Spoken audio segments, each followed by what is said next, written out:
गणेश हर हर महादेव। हवनीय मुद्राओं में जो भेद रहते हैं, अब ये हवनीय मुद्राओं में भेद का अर्थ क्या है कि जब हम यज्ञ करने बैठते हैं या जब हम यज्ञ करवाते हैं तब हमें किस मुद्रा में यज्ञ करना चाहिए, आज हम उस विषय पर बात करेंगे। और ख़ास करके यह विषय मैं इसलिए आपके सामने प्रस्तुत कर रहा हूँ क्योंकि मैंने शायद एक आध बार बोला था कि अभी कुछ जो है बगलामुखी साधक या उपासक, मतलब आपने सोशल मीडिया में वीडियोस देखे होंगे, तो ऐसे मुट्ठी भर के ऐसे लेंगे और ऐसे हवन कुंड में डालेंगे सबको इम्प्रेस करने के लिए, लेकिन वो शास्त्र विरुद्ध है। कोई देवी या देवता इस प्रकार से प्रसन्न नहीं होते। आप कुछ क्षण कुछ वर्षों तक सबको आकर्षित करने के लिए कर सकते हो, लेकिन जब वह क्षण भंगुर हो जाएगा, अपने पूर्व जन्मों के अच्छे कर्मों को जैसे ही ख़त्म करेगा, बहुत ही भयानक समय की शुरुआत हो सकती है। तो ये गलती आप कभी भी मत करिएगा। शास्त्र के विरुद्ध जो भी जाएगा वह पश्चाताप करना पड़ेगा, लेकिन काफ़ी देर हो जाती है।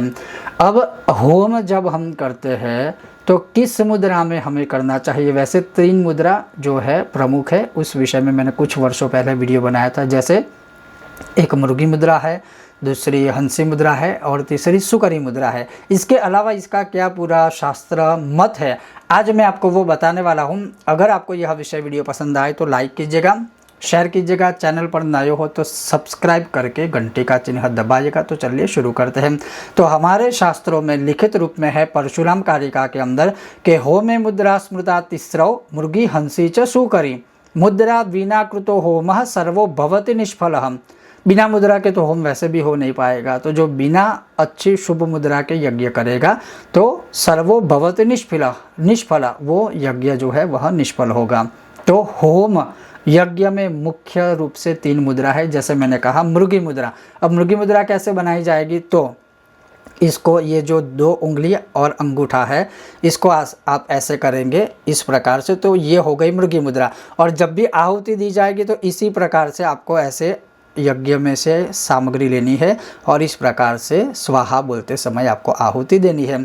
अब इसे मुर्गी मुद्रा क्यों कहा जाता है? तो आप ध्यान से देखिए, मृग या मुर्गी का मतलब है हिरणी, तो ये देखिए हिरणी के समान मुख आपको दिखेगा, इसलिए इसको मुर्गी मुद्रा कहा जाता है। और ये मुद्रा बहुत ही उत्तम रहती है यज्ञ कार्य में आहुति देने के लिए। फिर दूसरा है हंसी मुद्रा। अब हंसी मुद्रा क्या है? तो ऐसे ही मुद्रा करके ये जो कनिष्ठिका है उसको ऐसे कर दीजिए। देखिए ये हंस का मुख रहता है ना, हंसी का मुख, हंसिनिका वैसे हो गया। तो आप ऐसे भी आप आहुति दे सकते हो। अब तीसरी मुद्रा है जो अशुभ कार्यों में ही इस मुद्रा का प्रयोग करें। जैसे किसी की मृत्यु हुई है, उसके पश्चात जो श्राद्ध क्रिया में एकादशा में जो प्रायश्चित यज्ञ या जो भी यज्ञ किया जाता है उसमें सुकरी मुद्रा, तो ये जो डुक्कर होता है सुकरी मुद्रा जिसे हम पीग कहते हैं, तो ये उसके मुख के समान आपको दिखेगा। तो इस प्रकार से अशुभ पितरों के कार्य में जो यज्ञ किया जाता है तो ऐसे लेकर के ऐसे आप आहुति दे सकते हो। तो ये 3 मुद्रा प्रमुख मुद्रा है। इससे ऊपर की कोई मुट्ठी वाली मुद्रा शास्त्रों में नहीं है, और अगर वो हो रहा है तो वो गलत हो रहा है। अब कुछ विशेष कर्मों के अनुसार मैं आपको बताऊँ कि शांति केतु मृगिग्नेयाम हंसी पौष्टिक कर्मणि सुकरी त्वभिचारे तो कार्य तंत्र विद्युतमय है। अब ये ध्यान से समझिए और श्रवण कीजिए। जब भी कोई शांति कर्म रहता है, जैसे नवग्रह शांति, अलग अलग ग्रहों के शांति, अमावस्या शांति या नक्षत्र शांति, ऐसे कोई शांति के लिए कोई आप यज्ञ करवाते हो तो उसमें मुर्गी मुद्रा का, इस मुद्रा का प्रयोग करना चाहिए। हालांकि इसमें हंसी मुद्रा से कोई दोष नहीं लगेगा, लेकिन ये जो सुकरी मुद्रा है वो कभी भी प्रयोग मत करें।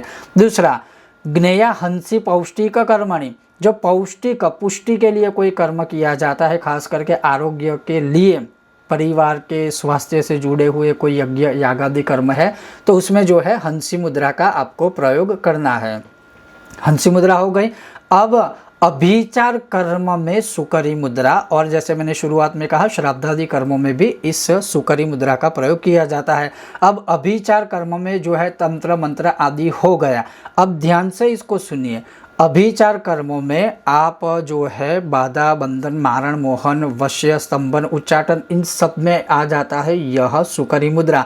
अब सुकरी मुद्रा को आप ऐसे लेकर के बगलामुखी साधना आदि जो भी है जो भी अभिचारिक कर्म है उसमें आप इस मुद्रा से ऐसे आहुति देकर प्रयोग कर सकते हो। किंतु जैसे मैंने कहा कि मुट्ठी मुद्रा नाम की कोई मुद्रा है नहीं, तो ये लोग जो इस तरह से ऐसे करके ऐसे डाल रहे हैं, मतलब वो यज्ञ नारायण को मार रहे हैं, वो आहुति नहीं दे रहे, भगवान को ऐसे मार रहे हैं, जो गलत है। क्योंकि दूसरी बात यह है कि जो आहुति यज्ञ में दी जाती है वो उल्टे हाथों से कभी दी ही नहीं जाती है, वो सीधे हाथों से दी जाती है। तो फिर आप ऐसे ऐसे करके क्या डाल रहे हो? इससे लोग प्रभावित हो सकते हैं, लेकिन भगवान कभी भी प्रभावित नहीं हो सकते। तो जब भी आप यज्ञ करते हो, यज्ञ में आहुति देने बैठते हो, तो इन मुद्राओं का विशेष रूप से आपको ध्यान रखना चाहिए। क्या मंतव्य है आपका इस विषय में, आप अवश्य नीचे वीडियो के कमेंट बॉक्स में हमें बता सकते हो। ओम गणेश, हर हर महादेव, जय सिया राम।